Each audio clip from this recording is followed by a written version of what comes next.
let's talk about like ADHD and how have you experienced that, and what has that been like for you, the whole process? Yeah, ADHD is such a weird one.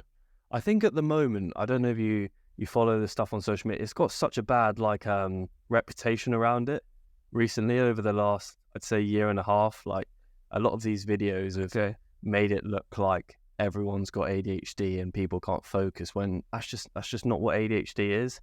And it's very stressful. So obviously ADHD is like a neurodevelopmental disorder, which is sort of like characterized by a consistent pattern of inattention. It could be hyperactivity, impulsivity, and that sort of interferes with how you function. So a lot of it is getting a bad look from online, but a lot of it, if you don't understand what ADHD fully is very stressful to deal with. So a lot of the decisions I make are very impulsive, especially when I was, I'd say, probably all the way through to 18, I was incredibly hyperactive.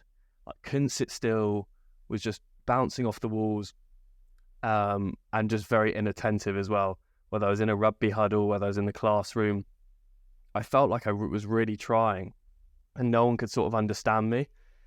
But I just wasn't taking things in like everyone else was. And that's a very stressful, sort of environment to be around at school, especially when people don't fully understand what's going on. Because in a way, it's kind of, I don't want to say it's a new thing because I've had it my whole life, but it's kind of just being brought into awareness now, that makes sense.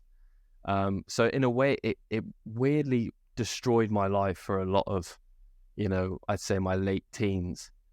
But now I've been able to get a hold of it. I can use it in a positive way now, and I fully understand how my body works. I've spent so much time researching ADHD.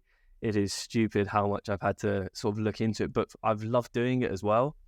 And getting to understand my body better and my brain better it's been great, because I'm now at this point where I can use it, as I said, as a positive rather than just let it destroy me. And if you do let these things get out of control with any sort of mental disorder in a way, it can really, really mess you up. And I'm very lucky that I sort of went through that at 16 to 18 was probably the worst of my ADHD. I'm very lucky I went through that and I've been able to learn from it.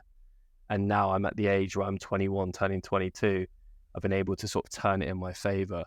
But yeah, it's a really weird one. But I don't know if you've seen any of the stuff online about it. But no, I haven't. Tell me more. What do you mean by that? I've seen like so many they're not memes, but like short videos where it's been like, you can't focus, you have ADHD, and it's just like that's not what ADHD is. And I think, to some extent, technically it is, but obviously people can't focus. Like people addicted to their phones at the moment. That doesn't mean you have ADHD.